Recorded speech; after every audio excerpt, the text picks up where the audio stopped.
Hey guys, Hobo Prepper here, Friar Tuck. Okay, so I have made it to Crest City. I just ate a couple of burgers and I'm still kind of a little queasy from it just because I haven't really put anything on my stomach all day except for 2 Cliff Bars. So I'm finally hit 1,000 calories and my body is like, yay!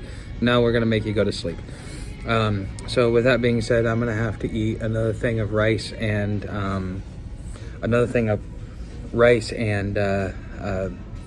soup tonight, and hopefully that will give me enough calories because I don't think I could eat 2 cans of soup in one night. And then if I did that, then I would be pretty much left on rice and nothing really to eat. And with the food bank being closed and everything, it wouldn't work well. So here is the footage for the day. I talk about multiple topics along the way. For you as Patreon subscribers, please enjoy this. I look forward to seeing any comments that you guys leave down there in the comments section.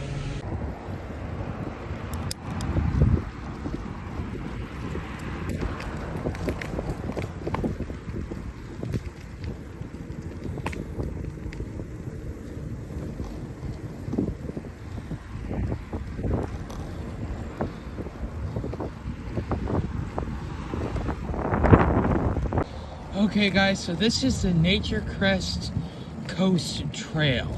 So this is what is called a rail trail, and this is what rail trails look like. There's nothing really fantastic about them except for you're not competing with cars, which for some people they like that. Me, I find that rail trails generally take you out of the way. This is one of those trails that just takes you right to the front doorstep, which is exactly where you want to go in the first place. But with that being said, today is going to be a busy day. Mostly because what I plan on doing is stopping by a food bank and seeing if I can get some food. I'm starting to do my calorie counting, and even if I am eating 3 times a day and trying to eat as much as possible, I'm struggling to get over that 1,000 calorie mark or even the 1,500 calorie mark. And as a human, you need about 2,000 calories minimum for the day. And then whatever extra exercise that you do, that 2,000 calories is basically what it costs to keep your body alive and do minimal activity. So all in all, for every 10 miles I do, I burn about 500 calories extra on top of the 2,000 that I need every day. So I mean, even with me dropping weight, it getting lighter and all this other stuff, it's still, my calorie intake, my minimum calorie intake is dropped, but I still need to do at least 3,000 calories a day just to keep my energy up. Now, one thing I did before I left Gainesville is I started that hibernation eating. You know, when you just eat and eat and eat and eat and eat and eat until there is and you never get full. That's kind of what I've been dealing with before I left, and so I figured it would play into my energy, and I think subconsciously my body knew that I was getting ready to go on a trip, so it was preparing itself a few days in advance, because man, I had a bottomless pit for a stomach. I couldn't get full, but that made it so that I could do yesterday. But now today, I feel sluggish. A lot of that is let's see, I had 3 bars, so I probably had maybe 400 or 500 calories for breakfast. So let's just say 4 to be safe. And then let's see, I had 5 bars, I ate 3 at like 180 a piece, so that's 360, 440, so another 500. So I probably did about 1,500 calories yesterday, maybe 1,300, between 1,300 and 1,500 calories. That is a lot of eating for so little calories. And when you need the calories, you know, everybody's trying to cut their calories because they're not active. They're kind of docile. But then when you get to a point where you're like, crap, I've got this huge calorie deficit, because for every 500 calories that I don't make up, that's a pound of fat that I lose. Now, on one hand, that's good, but on the other hand, that also works against you. It works against you because, well, I don't know. It's working against me. That's all I can say. So sorry, guys. I mean, I'm already about 10 miles in to about a 20-mile trek. So today is a light day, and a lot of it is because if I can't get anything at the food bank, I'm gonna have to resort to standing outside of McDonald's and asking for free food, because that may be what I end up having to do, just to make sure that I have the calorie count. Because tomorrow I gotta do about 40 miles to Athena, and once I get done with Athena,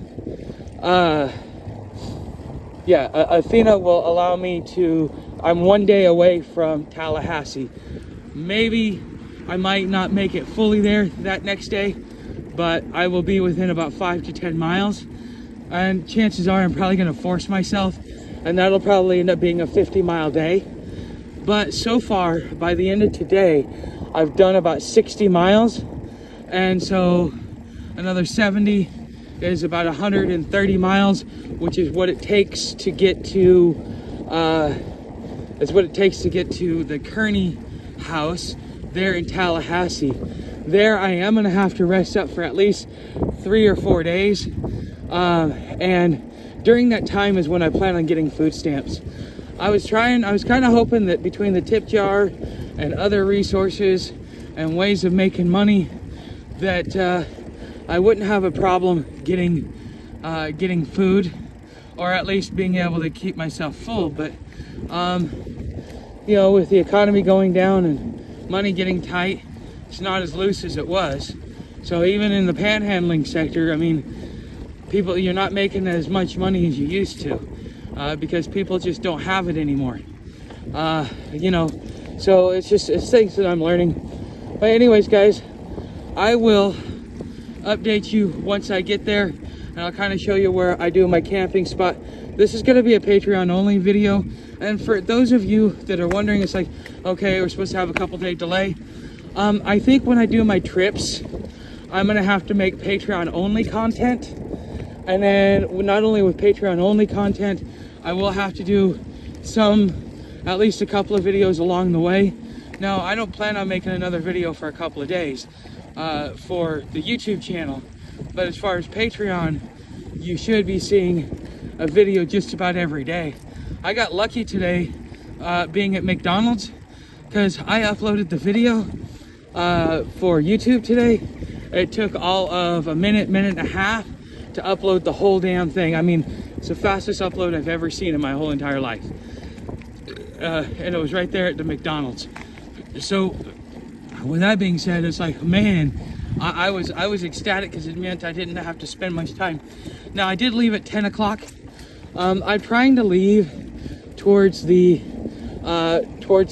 10, 11 o'clock in the day, just because I want to make sure that when I get to my destination for the night, that I'm close enough to dark to where I don't have to wait around in the city or anything else like that. So I'm planning about 4 to 6 hours of riding a day. Oh, look, as you see, that's an intersection. There should be another one coming up here in just a second. And then we're supposed to be going over a bridge. But Trenton, Swanee River Bridge, Old Town, Cross City. Okay, so Old Town is the first city that I jump into. Oh, this is a rare find. Look at these trees. I love the way, look at this. I mean, this right here, this is a few spots where you're like, man, this is really, really pretty. So I thought I would show it to you guys.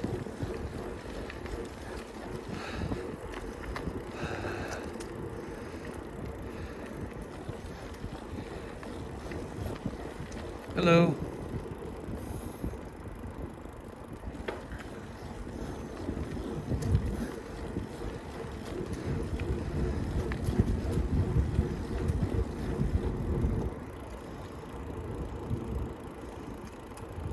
This is some great camping spots around here.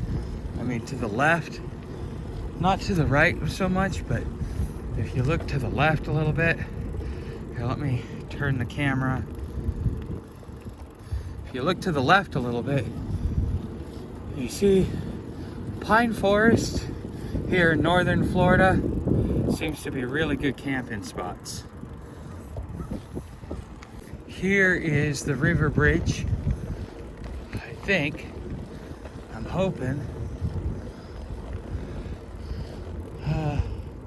if there was a river, it's dried up now. Huh.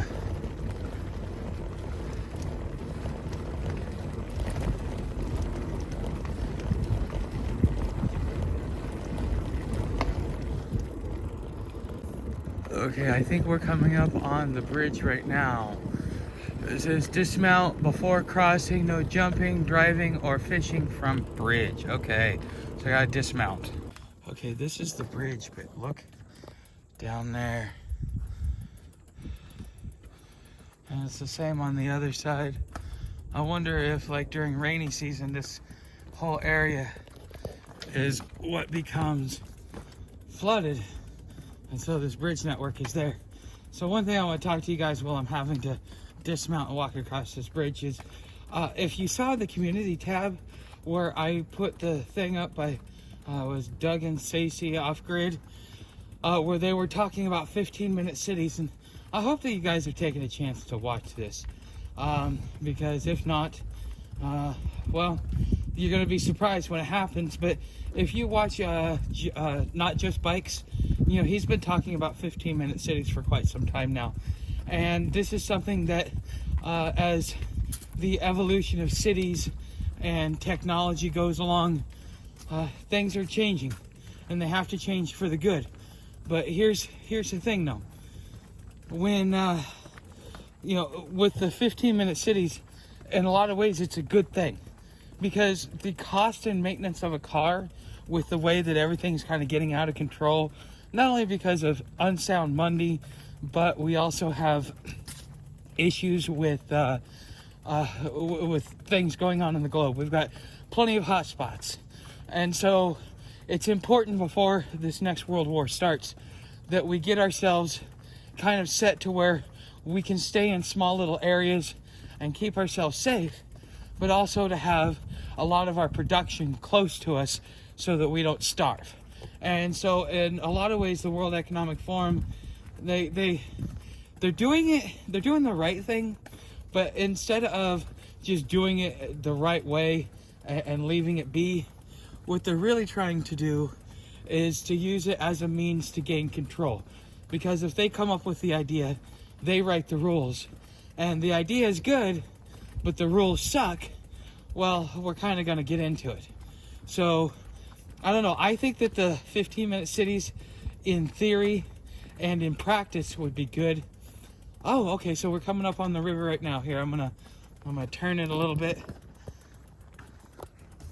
But I think in the long term, I think it's going to be something that's good. So, it is, wow, this is actually a really cool, and then this is a little bit of a narrower bridge. This is neat. I mean, this is an old rail bridge, and we get to go across it. Wow. Honestly, this is awesome. Oh, let's see if I can get it on camera. Okay, guys, check this out. You're gonna look at this hanging boat. Let's see if I can get it. Look at that. Just drop your boat right into the water. So I think that's cool, guys. So, oh neat, they got benches up here, so if you just want to sit and piss into the wind, you can. So, it looks like the wind is going from north to south.